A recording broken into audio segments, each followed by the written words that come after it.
ज़ीने ग्रामी, जैसा कि आपको पता है कि इस वक्त पंजाब में जो चीज सबसे ज्यादा डिस्कस हो रही है वो है ट्रैफिक चालान। क्योंकि ये कहा जा रहा है कि पहले मुल्क को बिजली के बिलों के ऊपर चलाया जा रहा था, अब सर्दियां आ गई हैं तो अब बिल ज्यादा डाल नहीं सकते, तो अब चलानों के ऊपर जो है सर्दियां निकालनी है। तो ये अब पाकिस्तान की मैशत का हाल है, लोग इस वाले से ये बात कर रहे हैं। लेकिन दूसरी जानिब जो हुकूमत है उसका ये मौकिफ है कि ये पाकिस्तानी अवाम जो है ये डंडे के जोर के ऊपर सीधी होने वाली है, ना ये बातों से सीधी होती है ना ये नरमी से सीधी होती है। जब तक इनको डंडा नहीं दिया जाएगा ये लोग सीधे होने वाले नहीं है। हुकूमती ये मौकिफ है, सीधा साधा वो बता रहे हैं और इस तरह जुर्माने जो कर रहे हैं। तो हुकूमत ने अब कह दिया है, एक वार्निंग दे दी है एक हफ्ते की। जो बहुत ज्यादा शोर मचाया जा रहा था कि चलान हो रहे हैं, लोगों को घर से बाहर नहीं निकलने दिया जा रहा, कभी किस किस्म की वीडियो सामने आ रही हैं, तो कभी बहुत सारे लोगों को गिरफ्तार करके थानों में जो कैद किया होता है उनकी फोटेज सामने आती है।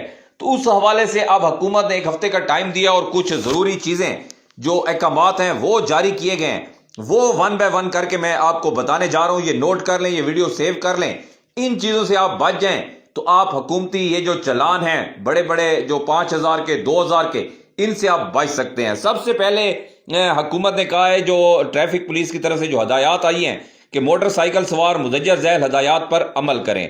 नंबर 1, मोटरसाइकिल चलाने के लिए लाइसेंस का होना बहुत ज्यादा जरूरी है। नंबर 2, मोटरसाइकिल चलाते वक्त हेलमेट लाजमी पहने। ये अब हेलमेट उन्होंने लाजमी कर दिया है तो ये अब आपको पहनना पड़ेगा, वरना आपको जुर्माना देना पड़ेगा।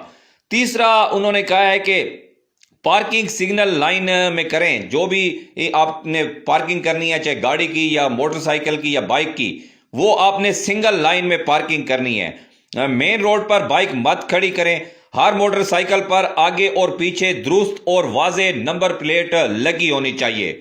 उसके बाद उन्होंने कहा है कि मोटरसाइकिल की अगली और पिछली जो लाइटें और इशारे हैं वो दुरुस्त लगे हों। अब आप ऐसा नहीं है कि आपके मोटरसाइकिल के इशारे नहीं हैं और आप दौड़ाई जा रहे हैं मेन रोडों के ऊपर, तो ये भी उन्होंने कहा है कि ये आप लगवा लें। एक हफ्ते की वार्निंग दी गई है पुलिस की जानिब से, जो ट्रैफिक पुलिस है उनकी जानिब से ये मरासला जारी किया गया है और एक हफ्ते की वार्निंग है। इसमें आप तमाम लोग जो है ये चीजें पूरी कर लें। इसके अलावा उन्होंने कहा है कि एक तो लाइटें और इशारे आपके चलते होने चाहिए। दूसरा, साइड मिरर, पीछे देखने वाला शीशा और चैन कवर लगा होना चाहिए। चैन कवर की वजह से अक्सर आपने देखा है जब लेडीज को बिठाकर जाते हैं और उनका जो बुर्का होता है वो चैन में फंस जाता है और इससे हादसा होते हैं। तो इसलिए अब हुकूमत ने कहा है कि चैन कवर भी उन्होंने मस्ट कर दिया है ताकि इस किस्म के जो हादसा ऐसे वाकयात होते हैं इसकी भी रोकथाम हो जाए। तो ये बहुत जबरदस्त बात है। तो चैन कवर भी आपने लगवा देने एक हफ्ते के हफ्ते अंदर अंदर। बसूरत दीगर सजा भी आप सुन लें कि बसूरत दीगर किसी भी एक चीज दुरुस्त ना होने की सूरत में 5,000 रुपए जुर्माना हो सकता है। साथ ही आपकी बाइक किसी भी पार्किंग से ट्रैफिक पुलिस जब्त कर सकती है। तो 2,000 से 5,000 आपको जुर्माना भी होगा। और अगर इन चीजों की एक हफ्ते के बाद आप खिलाफ वर्जी करते हुए नजर आए या ये चीजें आपके मोटरसाइकिल बाइक में ना हो या गाड़ी में ना हो तो आपको जुर्माने पे करने पड़ेंगे। तो अभी भी वक्त है कि ये चीजें पूरी कर लें और इन जुर्मानों से बचे, वरना आप इसी तरह रोते रहेंगे, चीखते रहेंगे और जुर्माने देते रहेंगे। ये वीडियो बड़ी अहम है, इसको सेव कर लें और दूसरों के साथ शेयर करें ताकि तमाम लोग एक हफ्ते के अंदर अंदर ये चीजें पूरी कर लें और चीजें डिसिप्लिन में आ जाए, आप जुर्मानों से बच जाएं।